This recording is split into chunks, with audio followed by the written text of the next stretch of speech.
Oke, kita mulai saja program kita hari ini. Bismillahirrahmanirrahim. Assalamualaikum warahmatullahi wabarakatuh. Waalaikumsalam warahmatullahi Waalaikumsalam wabarakatuh. warahmatullahi wabarakatuh. Wabarakatuh. Oke, selamat pagi semuanya. Pagi Pak. Pagi Pak. Pagi Pak. Pagi, Pak.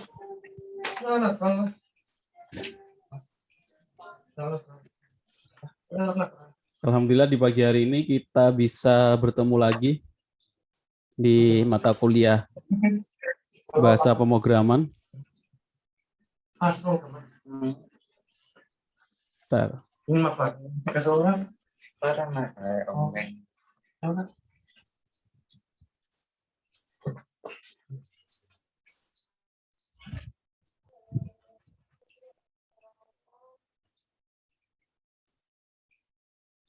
Oke, pertemuan kali ini mungkin belum masuk ke coding ya. Saya pengen masing-masing paham dulu tentang, walaupun kalian ada mata kuliah algoritma ya, algoritma dari struktur data kan. Tapi sebelum mengenal bahasa pemrograman, kita ya memahami dulu tentang algoritma, cara berpikir komputer, sehingga nanti kalian tahu bagaimana cara membuat sebuah program. Kalau menemukan masalah, bagaimana cara menyelesaikan solusinya. Itu yang paling penting sebenarnya. Kalau menulis program itu kadang bisa dilakukan oleh orang lain gitu ya. Maksudnya kalau dalam analoginya, kalau dalam dunia kedokteran sebenarnya lebih mudah. Kalau dunia kedokteran kan kalau kita lihat ke rumah sakit itu kan ada yang profesi dokter. Ada yang profesi sebagai perawat ya. Kan punya tugas masing-masing. Biasanya untuk melakukan tindakan, itu nyuntik, ngambil darah, merawat pasien, itu dilakukan oleh perawat ya. Nah, dokter ini penanggung jawab di bagian apa yang harus dilakukan gitu kan. Kalau ngasih obat, obatnya apa saja, waktunya kapan. Nah, perawat ini bagian yang tindakannya. Dalam dunia etis sebenarnya juga sama sih. Kalau lulusan S1 itu dia bukan sebagai pemikir, sebagai analis sebenarnya. Yang ambil tindakan itu apa yang harus dikerjakan ini dan sebagainya, penyelesaiannya bagaimana, solusinya bagaimana. Nanti bawahnya ada programmer yang tindakan. Walaupun nanti kadang kita melakukannya sendiri ya. Maksudnya programmer ini nanti bisa anak D3 atau anak SMK gitu ya, yang cuma ngoding saja, tapi untuk bagaimana solusinya dan penyelesaiannya bagaimana itu sebagian anak S1 yang paham teknis gitu ya. Seperti pembagiannya seperti itu, seharusnya sih seperti itu. Jadi kalau S1 saya paham tentang detail program itu berjalan bagaimana, logikanya bagaimana, algoritma. Untuk masalah eksekusinya dengan menggunakan bahasa pemrograman apa, teknisnya bagaimana, itu nanti programmer yang mengerjakannya. Nah, itu yang penting yang harus dipahami dulu. Itu nanti terkait tentang computational thinking ya. Kalau anak informatika, anak TI,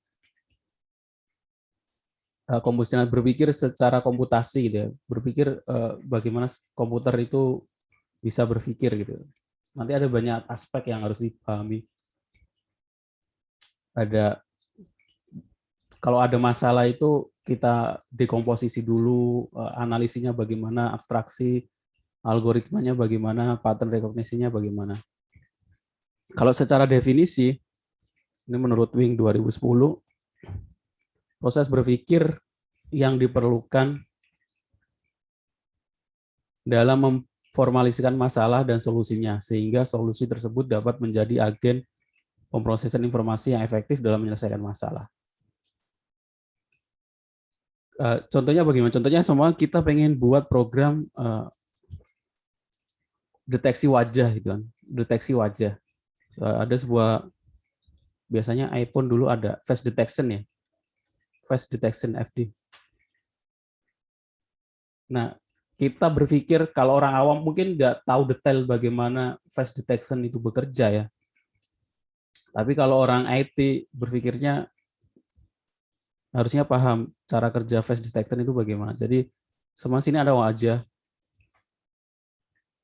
Itu sebenarnya hitungan matematika ya face detection itu ya. Kalau kalian, makanya dulu informatika awal muncul itu masuknya ke fakultas matematika sebelum ada fakultas IT ya, fakultas teknik informatika.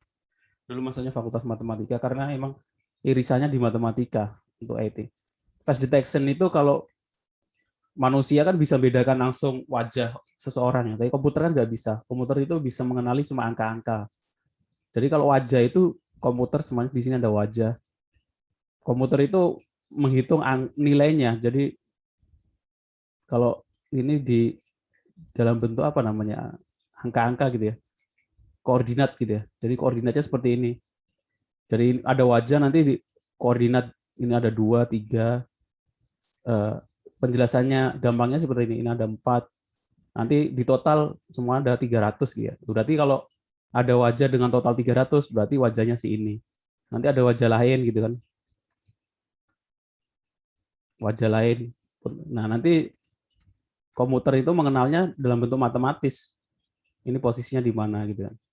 Nanti ada istilahnya toleransi. Kalau 290 ya masih mirip dianggap ini. Kalau 299 ya masih dianggap 300. Nah, itu. Komputer itu mengenalnya seperti itu. Nah, itu cara berpikir computational thinking. Jadi, nah itu teori dalam deteksi wajah sih. Nah, jadi komputer itu mengenali sesuatu bukan dalam bentuk manusia kan lebih pintar ya karena langsung bisa mengenali wajah seseorang. Tapi komputer kan nggak bisa. Komputer seperti anak kecil gitu ya. Jadi kita harus latih dulu. Nah, sebagian dilatih nanti dia jadi pengetahuan. Jadi ada gambar-gambar, dia data, dia simpan datanya, dia bandingkan dengan data sebelumnya.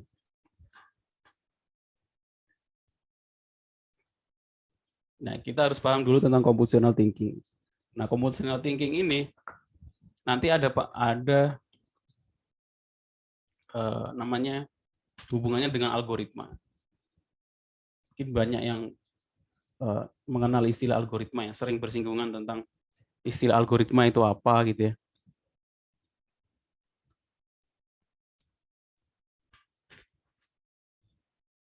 Nah, itu harusnya walaupun kalian nanti ada mata kuliah algoritma, harus paham juga tentang algoritma itu apa, definisinya bagaimana, cara berpikirnya bagaimana. Kalau secara definisi, algoritma itu adalah urutan langkah-langkah untuk menyelesaikan masalah pemrograman komputer. Ini masalah dalam pemrograman komputer ya. Tapi bisa juga urutan langkah-langkah untuk menyelesaikan masalah, itu saja sih sebenarnya. Jadi algoritma itu kalau kita menemukan masalah tadi, semuanya ya tadi masalah yang paling simpel tadi kayak deteksi wajah masalah itu kan. Menyelesaikannya masalah ya tadi nggak bisa langsung komputer mengenal langsung gitu enggak, tapi ada banyak cara. Salah satunya dengan kita buat koordinat dulu, XY-nya nanti dihitung kemiripannya berapa gitu. Yang sederhana ya urutan langkah-langkah, semua kita pengen masuk kita pengen ikut kuliah online. Urutan langkah-langkahnya ya kita pertama kita cek nyalain laptop dulu, 2 buka e-kampus, 3. Nah, itu berpikir matematis. Jadi anak IT itu berpikirnya matematis. Jadi berurutan, 1 apa, 2 apa, 3 apa. Seperti itu. Itu cara berpikir secara algoritma. Penemu algoritma siapa? Nah, ini penemu algoritma itu udah lama ya. Ini algoritma diambil dari bahasa Arab sebenarnya. Nama orang Al-Khwarizmi, dia menemukan algoritma dan aljabar. Termasuk yang menemukan angka 0. Sebelumnya angka 1, 2. Ini tahun 780 Masehi sampai 850 Masehi. Orang Persia. Persia sekarang disebutnya Iran.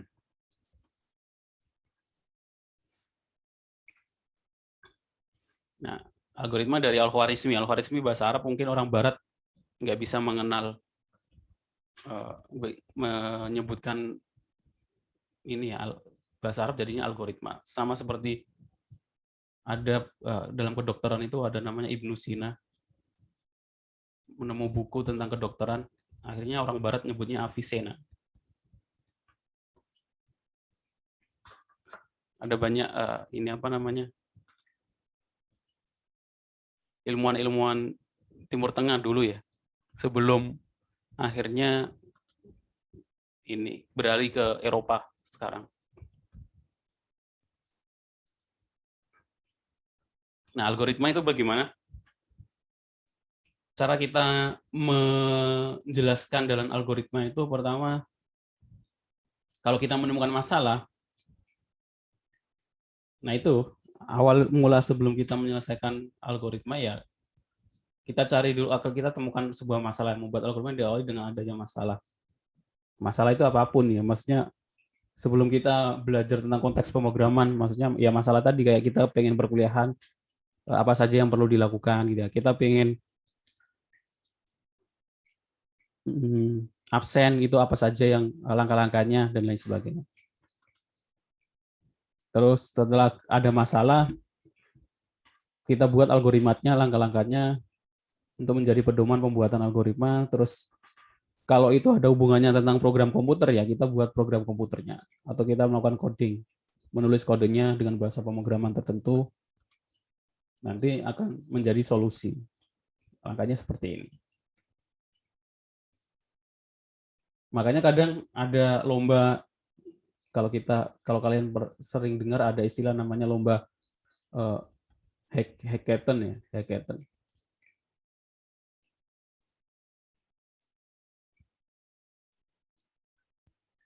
Hackathon itu biasanya lomba untuk membuat program yang dibatasi 2-3 hari gitu ya. Dari masalahnya apa, solusinya bagaimana gitu ya.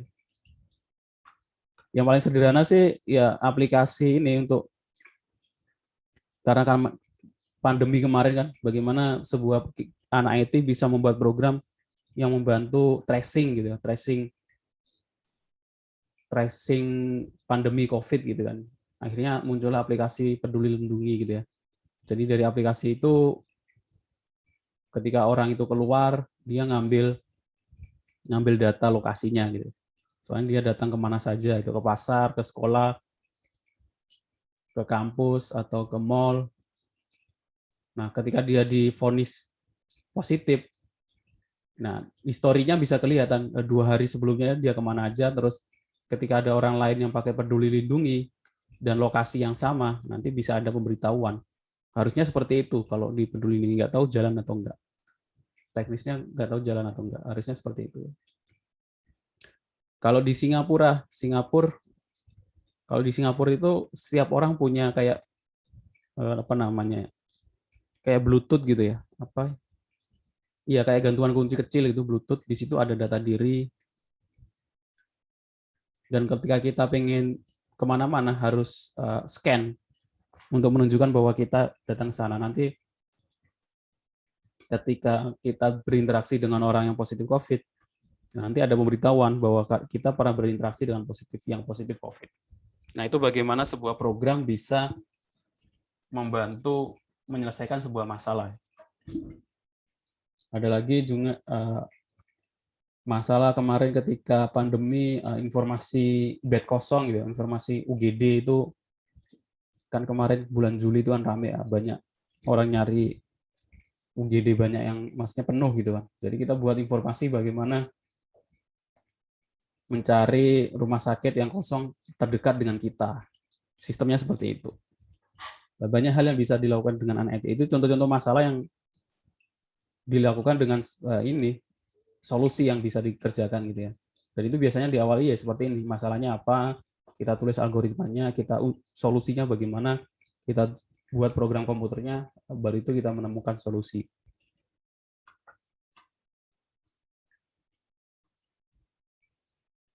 Banyak solusi yang masih bisa dilakukan gitu ya. Makanya sekarang kalau dengan adanya pandemi, anak IT muncul banyak ide yang bisa dilakukan. Seperti dengan adanya pandemi kan kita meminimalisir sentuhan ya, kontak gitu ya. Sekarang beberapa parkiran gitu parkiran motor atau parkiran mobil sudah nggak pakai pencet tombol ya untuk ngambil kartu ya, tapi pakai sensor gitu kan. Kita dekatkan tangan, nanti langsung keluar karcis parkirnya ya, tanpa sebelumnya kan pakai button tombol gitu. Di beberapa parkiran sudah nggak pakai button tombol, tapi dengan sensor ya, sensor gerak gitu. Kalau ada yang mendekat, kita sentuhan tangan kita, karcisnya langsung keluar. Itu kan solusi juga. Nah itu biasanya naik ya seperti itu. Kalau ada masalah, algoritma penyelesaiannya bagaimana, kita buat program komputernya solusi. Dengan adanya pandemi banyak, mungkin di luar itu sudah ada ATM tanpa sentuhan ya, ATM tanpa sentuhan. Ya untuk meminimalisir pandemi dengan adanya COVID itu. Kalau sekarang kan ATM kita harus nyentuh dengan masukkan PIN, masukkan ATM dan lain sebagainya. Di luar negeri sudah dicoba dengan deteksi wajah gitu kan. Jadi nggak perlu memasukkan ATM, nggak perlu megang PIN, masukkan PIN dan lain sebagainya, tapi dengan deteksi wajah. Di ATM kan ada kamera gitu kan, webcam. Jadi kita datang, tinggal scan wajah, terus masukkan PIN-nya pakai suara, uangnya keluar. Nah itu kan salah satu solusi juga. Kemungkinan kalau saya melihatnya ini penelitian tentang face recognition sama face recognition ya, face recognition iya apa? Iya, deteksi wajah sama deteksi suara ini akan banyak diimplementasikan dalam dunia kita ya dengan adanya pandemi ya. Hal-hal yang membutuhkan kita dengan mencet tombol sekarang kemungkinan bisa diganti dengan suara ya. Voice recognition ya. Jadi kayak kalau kita pengen buka kunci HP, beberapa HP sih sudah bisa pakai voice recognition ya. Jadi pakai suara kita gitu. Seperti itu. Itu masalah algoritma. Nah, untuk sebelum ke situ, bagaimana cara menulis algoritma? Mendeskripsikan algoritma itu bagaimana? Sebelum kita mendeskripsikan, kita lihat dulu beberapa sifat algoritma. Algoritma tidak menggunakan simbol dan sintak dari suatu bahasa pemrograman. Ini tata cara penulisan algoritma ya. Hari ini insya Allah ada tugas tentang algoritma, menulis algoritma. Tidak tergantung pada suatu bahasa pemrograman, notasinya dapat digunakan seluruh bahasa pemrograman. Jadi sifat algoritma itu umum, orang awam juga bisa nulis algoritma ya. Jadi apa saja yang perlu dilakukan. Nah, dari sini baru kita nanti implementasikan ke kode, ke bahasa pemrograman.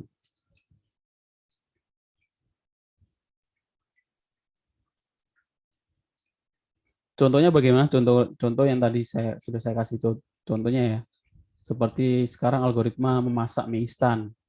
Soalnya kita pengen masak mie instan. Sebagai anak IT berpikir algoritma itu ya ditulis satu-satu langkah-langkahnya. Pertama, rebus air hingga mendidih. 2, masukkan mie instan ke dalam air mendidih tersebut. 3, tunggu 3 menit. 4, angkat dan tiriskan. 5, campurkan bumbu-bumbu. 6, aduk hingga rata. 7, mie siap disajikan. Ini contoh algoritma. Nah, kenapa kita belajar seperti ini?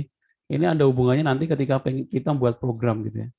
Buat program kayak tadi, buat program deteksi wajah. Nggak bisa langsung kita buat kode komputer langsung pintar deteksi wajah, enggak. Tapi dibuat dulu cara deteksinya bagaimana. Kita buat kotak dulu, terus kita buat garis X, Y, Z gitu kan.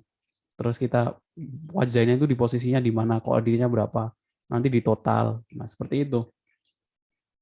Buat program kayak tadi Peduli Lindungi, deteksi lokasi ya. Ya kita buat program Android ya. Caranya bagaimana cara membaca lokasi di Android. Terus kita simpan datanya, kita bandingkan data A dengan data B, apakah lokasinya sama gitu. Nah, itu cara berpikir algoritma. Nanti ada hubungannya tentang pembuatan program. Nah, itu penting karena semuanya kita punya buat program, semuanya program reset password itu bagaimana sih algoritmanya? Reset password gitu kan. Pak, maaf baru bisa masuk, internet saya error. Ya, nggak apa-apa. Nanti bisa lihat rekaman perkuliahannya ya kalau yang telat masuk.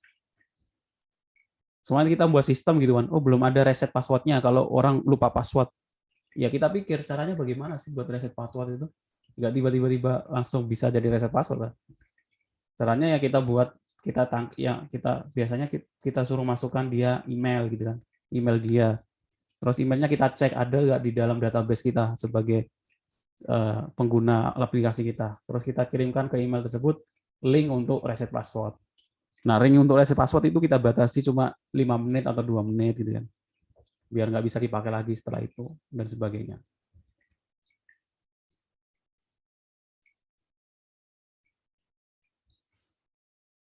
Ini yang sederhana, contoh algoritma memasak mie instan.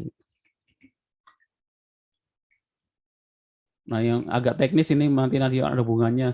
Bagaimana kita buat program komputer yang bisa menghitung luas persegi panjang. Kan nggak bisa kita ujuk-ujuk buat komputer masukkan sisi dan luas panjang, masukkan lebar, komputer bisa langsung hitung. Nggak seperti itu, kita harus deklarasikan atau tuliskan langkah-langkahnya dulu. Contohnya algoritma menghitung luas persegi panjang. Masukkan panjangnya berapa, masukkan lebarnya berapa, baru nilai luas adalah panjang dikalikan lebar. Terus tampilkan nilai luas. Nah, dari sini baru kita nanti ke kode. Terus algoritma menghitung luas segitiga. Masukkan alas, masukkan tinggi. Untuk menghitung luas segitiga ya, hitung luas dengan cara kalikan alas, tinggi kalikan dengan 0,2 atau 0,5 ya, atau setengah kali alas kali tinggi ya.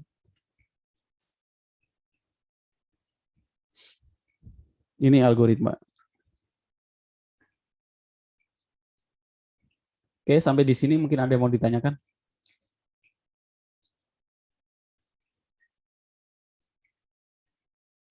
Ahmad Reza Khairul. Ada yang angkat tangan? Iya, Pak. Ya, gimana? Iya, Pak. Sebelumnya saya mohon izin bertanya, Pak. Ya. Dari yang Bapak jelaskan, berarti saya ingin bertanya, berarti dari perintah-perintah algoritma itu masing-masing nanti ada codingnya sendiri gitu ya, Pak?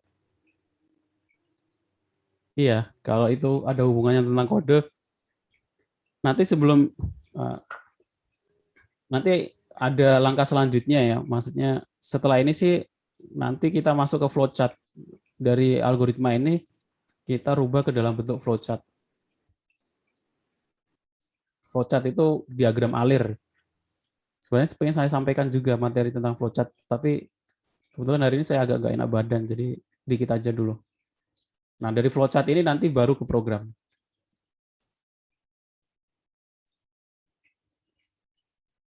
Oh, seperti itu, Pak. Ya. Ya, Berarti nanti dari flowchart ke program. Nah, berarti kayak misalkan, Pak, saya mau nanya tuh, kalau misalkan kayak yang email gitu, kayak mau ganti password, reset password, berarti programnya ada tuh program buat ganti password email. Nanti setelah itu kan misalkan harus konfirmasi, nanti ada lagi program buat konfirmasinya gitu, Pak. Seperti itu, Pak? iya, iya.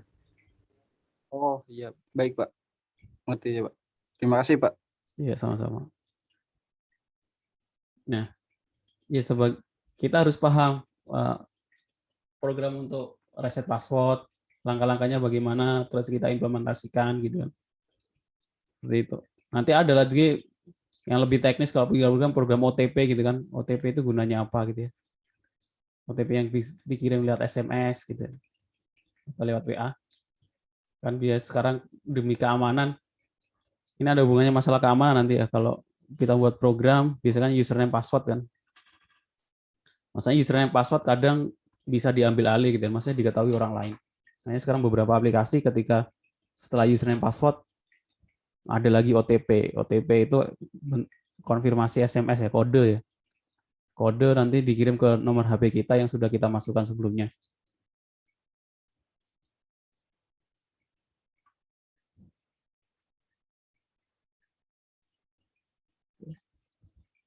Jadi dari algoritma ini sebenarnya nanti ada langkah selanjutnya yaitu flowchart sama pseudocode. Diagram alir sama pseudocode itu seperti algoritma tapi lebih dia sudah menjurus ke bahasa pemrograman ya. Jadi nanti ada if, ada where, gitu, ada while dan lain sebagainya. Mungkin kita akan pelajari di minggu depan. Karena sekarang saya agak flu hari-hari akhir-akhir ini. Nah, kalau sudah paham untuk mencoba algoritmanya, ini ada tugas 1. Ini soal algoritma biasanya. Logika algoritma. Biasanya ada hubungannya dikit sama logika sih, logika algoritma. Ini tugas 1, buatlah algoritma untuk, jadi terdapat ada 3 gelas A, B, dan gelas kosong C. Jika terdapat 3 buah gelas, A berisi warna biru, B berisi warna merah, dan C tidak berisi air, buatlah algoritma atau urutan langkah-langkahnya, pertama apa, kedua apa, 3 apa, 4 apa, 5 apa, 6 apa, untuk menukar isi gelas A. Jadi ini gelas A kan isinya air berwarna biru, ini berwarna merah. Merah ya. Bagaimana caranya supaya air yang berwarna biru ini pindah ke dalam gelas B dan air yang berwarna merah itu pindah ke dalam gelas A. Nah, dituliskan langkah-langkahnya. 1 apa, 2 apa, 3 apa, 4 apa. Ini untuk ngelatih logika algoritmanya. Tugas 1, jadi tuliskan langkah-langkahnya, buat di Word atau PDF. Nanti sesuai penjelasan saya minggu kemarin ya. Kalau ada tugas, kumpulkan, upload dulu di Google Drive. Oh ya, untuk materi kalian bisa download di website saya ya. Saya kirimkan linknya. Materi sama link pengumpulan tugasnya di semester 1, bahasa pemrograman 21 C4. Ya, ini ada pertemuan kedua, materi kedua.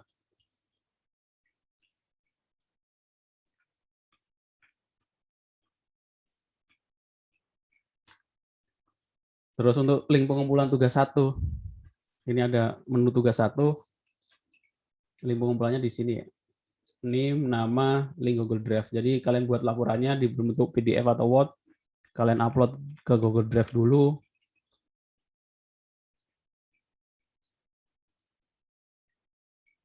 Terus untuk nge-share-nya, ganti dulu ya semua ini. Saya tugas kalian, klik kanan, dapatkan link, get link. Terus ini, ganti ke anyone with the link atau siapa saja yang dapat link. Copy link, setelah itu baru taruh di pengumpulan sini ya. Seperti itu. Oke, sampai sini ada yang mau ditanyakan?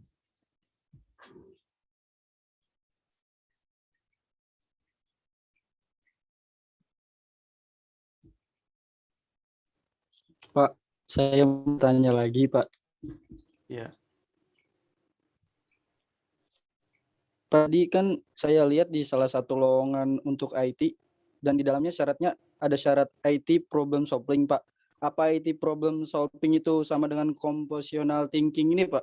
Iya, problem solving. Iya. Bagaimana problem Sama. solving kan bahasa Inggris ya. Bahasa Indonesianya problem, masalah, solving, menyelesaikan. Bagaimana menyelesaikan masalah. Itu. Jadi kalau ada masalah gitu, harus ya ini berpikir secara komputer ini. Compositional thinking ini penting ya. Ya salah satunya ya langkah sederhana, latihan sederhana. Sebenarnya caranya ya banyak-banyak latihan gitu ya. Atau banyak-banyak baca dan lain sebagainya. Contohnya seperti ini. Bagaimana memindahkan, ya ini saya jadiin tugas. Problem solving juga. Ini kan ada masalah gitu. Saya tiap hari juga kita ada banyak masalah ya yang harus diselesaikan dengan cara berpikir logika. Soalnya ini ada ember A, ini ada ember B. Bagaimana cara memindahkan ember A ke dalam ember B ya? Memindahkan warna berwarna biru ke ember B, yang warna merah ke ember A. Masanya kadang orang bisa, tapi kadang mendeskripsikannya dalam langkah pertama apa, kedua apa, ketiga apa, nggak bisa gitu. Nah itu yang dilatih seperti itu. Jadi urutan langkah-langkahnya yang benar bagaimana? Itu ya. Baik Pak, terima kasih Pak. Iya, sama-sama.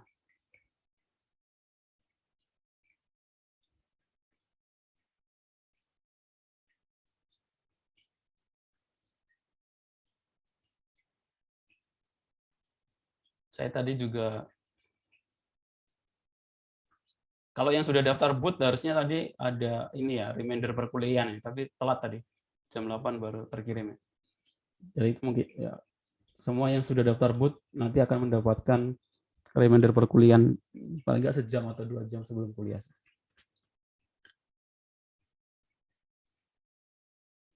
Nah, untuk ngecek kehadiran dan lainnya belum bisa, masih error untuk boot WhatsApp-nya itu. Nanti akan saya perbaiki.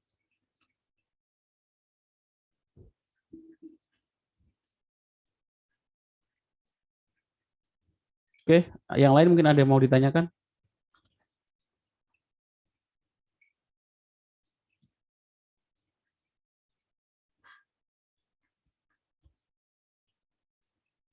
Nggak ada ya. Ini tugas pertama. Insya Allah minggu depan ada tugas lagi. Flowchart sama pseudocode. Nanti kita baru ke coding ya. Kalau sudah paham tentang langkah-langkah dan lain sebagainya untuk coding, insya Allah nggak susah lah.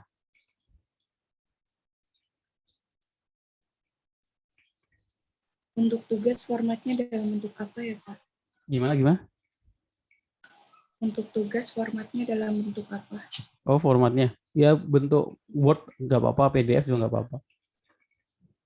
Jangan lupa Baik, tuliskan terima nama kasih. dan NIM di tugasnya. Nanti kalau kelupaan saya juga bingung.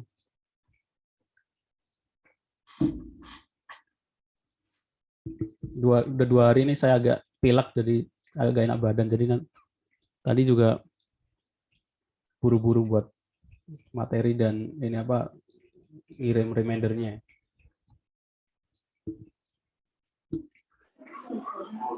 Ya Pak, mudah-mudahan cepat segera pulih Pak. Ya, apalagi sekarang pandemi ini apa namanya, demam dikit aja khawatir ya, deg-degan. Apalagi yang udah pernah COVID. Kalau saya sih udah pernah COVID masa Juli kemarin, makanya agak deg-degan juga. Agak ini, maksudnya 2 hari ini buat nelan sakit, jadi ya nggak tahu flu atau Radang mungkin Pak. ya apa? Radang mungkin Pak, jangan kepikiran COVID lagi. Iya, jangan kepikiran. Iya, makanya saya juga malas tesnya juga. Bukan malas, ya malas ribetnya sih. Harus swab dan lain sebagainya. Benar. Isolasi. Iya Pak. Ya kita pakai istirahat. Saya pakai, kalau sakit kadang istirahat aja, tiduran gitu. Biasanya kali 2-3 hari hilang sendiri. Oke, itu ya, untuk hari ini saja ya, cukup ya. Jadi nggak tahu kalian bisa nggak, maksudnya ini susah nggak ya kalau mindahin A dan B? Harusnya nggak susah ya. Ya, insya Allah enggak Pak. Enggak, tapi mungkin nanti nulis langkah-langkahnya mungkin agak harusnya ini. Dalam bentuk flowchart boleh kan Pak? Oh, boleh. Dalam bentuk flowchart juga boleh. Walaupun sebelum saya sampaikan ya. Walaupun nanti kalian akan menemukan juga sih di mata kuliah algoritma pemrograman ya.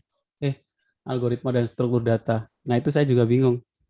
Karena harusnya setahu saya harusnya algoritma dulu baru belajar bahasa pemrograman gitu kan.